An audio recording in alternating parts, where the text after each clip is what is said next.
رب المشرقين ورب المغربين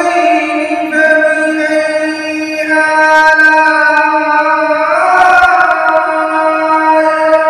ربكما تكذبان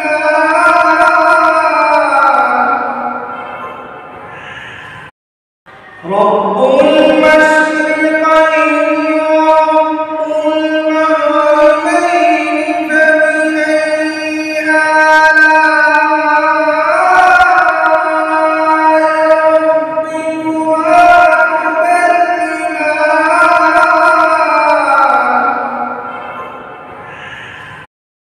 رب المشرقين